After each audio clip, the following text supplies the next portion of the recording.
Lena's perfectly polished nails curled around the coffee pot, the gleam of her Cartier watch hidden beneath the cuff of her silk sleeve. At 32, she wasn't standing in the middle of her in-laws' business meeting serving coffee out of obligation. No, this was a role thrust upon her by Margaret, her ever-condescending mother-in-law, who never missed an opportunity to remind Lena of her supposed place. "Be careful not to spill," Margaret sneered, adjusting the ill-fitting knockoff designer blazer she insisted was genuine. "We wouldn't want you embarrassing the family more than you already do."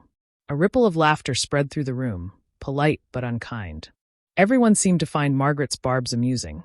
Everyone except Ethan, Lena's husband, who suddenly found the screen of his laptop far more interesting. 5 years of marriage had taught him the art of silent complicity, his avoidance of conflict coming at his wife's expense. Lena's grip on the coffee pot remained steady, even as her mind lingered on the irony of the situation. The Stanford MBA she had earned and the reality of her true position, the silent force behind one of the nation's largest tech conglomerates, were still her well-kept secrets. Kept at Ethan's insistence, of course, to keep the peace. Margaret's voice cut through the murmurs. "Hurry up, coffee girl. Our CEO is arriving any minute, and we need to appear professional." Lena bit back a smirk. The so-called acquisition offer. How amusing. She knew exactly what was happening. Her company, Novatech Industries, had been strategically acquiring shares of her in-laws' failing business for months. Today's meeting wasn't about negotiation. It was about sealing their fate. The heavy conference room doors swung open, and a familiar voice filled the air. "Apologies for the delay." Daniel Park, Novatech's public-facing CEO, strode into the room with effortless confidence, until his gaze landed on Lena. Coffee pot in hand. Confusion flickered across his sharp features. "Mrs. Caldwell?" "Just Lena," she interrupted smoothly, watching with satisfaction as Margaret's expression creased in bewilderment. "Cream and sugar?" Daniel recovered quickly, though his eyes held a silent question. "Black, please." "Thank you." Margaret practically shoved Lena aside in her eagerness. "Mr. Park, it's an honor to have you here. Please ignore our daughter-in-law. She's just helping out since we couldn't get proper catering today." Daniel's brows lifted. "Your daughter-in-law?" Margaret exhaled a dramatic sigh. "Unfortunately. But let's talk business. We received your offer last week, though honestly, it's lower than we anticipated." Lena, unbothered, tapped out a quick message to Daniel beneath the table. "Play along. You'll understand soon." Daniel cleared his throat. "Perhaps we should first review the company's current standing before discussing numbers." Margaret launched into a well-rehearsed monologue about their proud family legacy and market strength, conveniently omitting the plummeting sales and impending bankruptcy Lena had reviewed in detail. Without intervention, the company wouldn't last another quarter. "And of course," Margaret concluded with smug confidence, "with my son Ethan taking over as CEO next month, we expect exponential growth." Lena's phone buzzed with another notification. Her next meeting was about to start. She gathered her things. "I need to step out." Margaret scoffed. "Typical. No respect for family matters. This is why we're keeping the business within the real family." Lena smiled, finally ready to end the charade. "Actually, I have a board meeting to attend. Daniel, I'll see you there." A slow, knowing grin spread across Daniel's face. "Of course, Madam CEO." The room plunged into stunned silence. The champagne flute in Margaret's hand slipped, shattering against the marble floor. "CEO?" Ethan's voice cracked. His complexion paled. "Lena, what is going on?" Lena tilted her head slightly, savoring the moment. "Perhaps we should clarify who is acquiring whom." She placed a folder onto the table with quiet finality. "Novatech Industries, my company, currently owns 48% of your business. Today's offer is for the remaining 52%. Margaret's mouth opened and closed, disbelief contorting her features. "That's impossible. We would have known."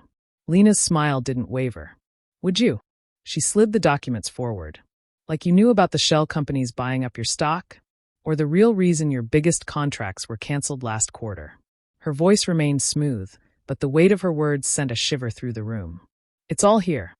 Ethan snatched the papers, flipping through them with desperate, shaking hands. "You've been spying on us?" Lena let out a quiet laugh. "Spying? No, Ethan. Due diligence. Something you might have noticed if you'd actually read the reports I gave you last year.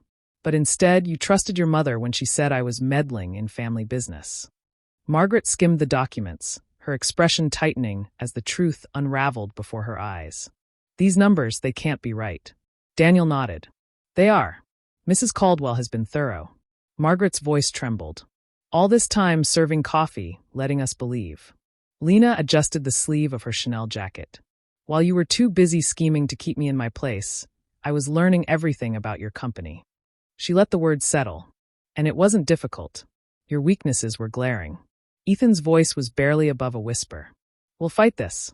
Our lawyers. Our lawyers. Lena interrupted, her smile sharp.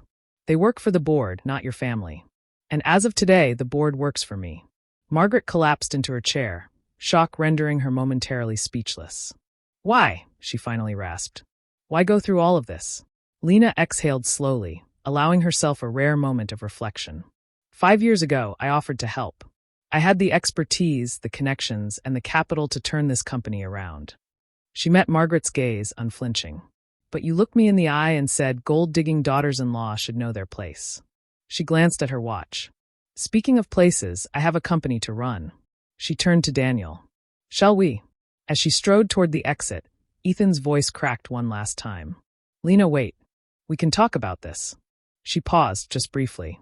Like we talked about it last Christmas? Her voice was calm, but the memory was sharp. When your mother announced you as CEO and told me to focus on more suitable activities, like planning dinner parties? She shook her head. That time has passed, Ethan. Now it's time for business. Her heels clicked against the marble floor as she stepped into the elevator. The mirrored walls reflected her image back at her. Not a daughter-in-law, not a coffee girl, but a force of nature. Her phone buzzed.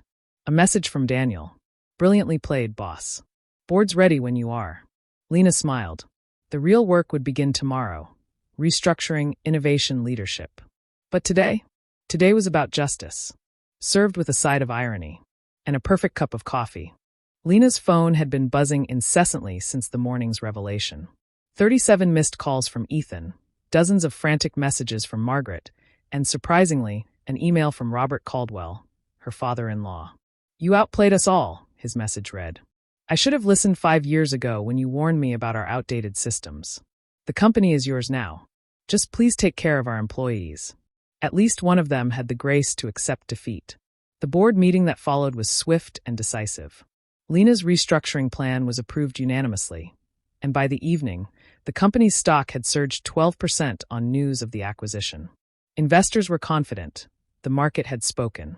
When Lena finally stepped out of the office that night, she found Ethan waiting by her car. His jaw was clenched, eyes burning with resentment. You've reached a new low, he spat. Using our marriage to spy on my family's business. Calmly, Lena unlocked her car. Interesting, she mused. 5 years of watching your mother humiliate me was acceptable, but protecting a company and its employees from incompetent management is a new low. Ethan's face darkened. Mom was right about you all along. You're nothing but a...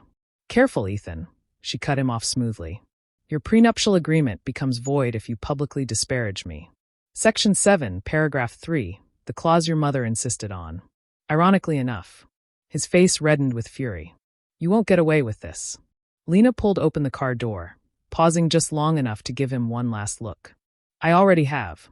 She slid inside but added before shutting the door.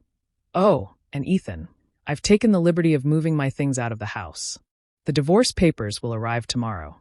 Don't worry, I have no interest in your personal assets. A small smile played at her lips. I have a company to run. As she drove away, her phone lit up with another message from Margaret. You'll regret this. Nobody will ever trust you in business again. Lena let out a soft laugh. Her inbox was already overflowing with messages from top CEOs and industry leaders, all congratulating her on the acquisition. In the business world, strategic brilliance commanded respect. Family politics did not. The weeks that followed were as turbulent as expected. Margaret made desperate attempts to rally the remaining family shareholders, only to discover that Lena's contracts with them were airtight. Ethan, clinging to the last shreds of his entitlement, tried to claim his rightful place as CEO. But during his formal interview with the board, his lack of qualifications was painfully obvious. Your mother's influence won't help you here, Lena had told him coolly, watching him squirm. We need a leader who understands modern business, not someone who expected to inherit the title like an outdated monarchy. With the old regime dismantled, Lena set her vision into motion. Automated systems replaced the archaic, error-prone processes. A proper HR department was established to undo years of nepotistic hiring practices. Transparent financial reporting became standard. Employees, long silenced by a culture of fear and favoritism, found their voices and their motivation. By the end of the first month, production efficiency had increased by 30%. The company, once plagued by stagnation, now pulsed with innovation. 3 months into the transformation, an unexpected visitor arrived at Lena's office. Margaret Caldwell stood in the doorway, a far cry from the perfectly poised woman she had once been. Her designer wardrobe was less polished, her usual air of superiority dulled. "I sold my house," she announced abruptly, her voice void of its usual arrogance. "The one you used to compliment so much. Turns out maintaining appearances is expensive when you're not siphoning company funds." Lena continued reviewing the reports on her desk. "Is there a point to this visit?" Margaret hesitated, her fingers tightening around her handbag. "How did you do it?" she asked, voice cracking. "All those years serving coffee, enduring our comments. Why didn't you just tell us who you were?" Lena finally looked up. Her expression was unreadable. "Would you have believed me? Or would you have pushed Ethan to divorce me and marry someone more suitable?" Margaret swallowed hard. "We're family." "No," Lena interrupted, standing slowly. "We were never family. I was tolerated because Ethan refused to marry your friend's daughter. I was the coffee girl you could belittle to make yourself feel important. But now you think I've taken everything from you?" She stepped closer, voice steady. "You're wrong. I didn't take anything. I saved it. This company was 3 months from bankruptcy. Your employees, the ones you claim to care about, were on the verge of losing everything. I didn't steal your legacy, Margaret. I rescued it from your mismanagement." Margaret's shoulders slumped, her facade crumbling. "And Ethan," she whispered. Lena's voice remained cold. "Ethan made his choice every time he sat silently while you humiliated me. The divorce will be final next week." Margaret left without another word. That afternoon, Lena received another email from Robert. "I watched your presentation to the shareholders today. Finally saw what Ethan and Margaret were too proud to see. You're exactly what this company needed. For what it's worth. I'm sorry." A year after the takeover, Lena stood before the company's annual meeting. The stock price had doubled. Employee satisfaction was at an all-time high. The company had expanded into 3 new markets. She concluded her speech with a small, knowing smile. "Last year, someone told me I was just the coffee girl. Today, I want to thank them, because sometimes being underestimated is the greatest advantage of all." The applause was deafening. That evening, as Lena worked late in her office, her assistant stepped in, accompanied by an unexpected guest. "Melissa, Margaret's former choice for Ethan's wife. I heard you're hiring for a management position," Melissa said nervously. "I know this is awkward given everything, but I have an MBA from Harvard and, unlike Ethan, I actually earned it." Lena studied the young woman for a moment before speaking. "You know what the hardest part of success is, Melissa?" she asked. Melissa hesitated. "What?" "Remembering to give others the chances you wish someone had given you." She gestured to the chair across from her desk. "Let's talk about your qualifications." 2 years after the takeover, a wedding invitation arrived at Lena's office. Ethan was remarrying. His new bride was a real estate agent, far from the corporate heiress his mother had once envisioned. Margaret had moved to Florida, where she reportedly spent her days complaining about her scheming ex-daughter-in-law to anyone who would listen. Lena sent a wedding gift. A coffee maker. With a note. "Some people serve coffee. Others build empires. Congratulations on your wedding. Best wishes, your ex-CEO." And every morning, when Lena arrived at work, she would glance at the company's new motto, hanging proudly in the lobby. "Success is served best with a side of humble beginnings."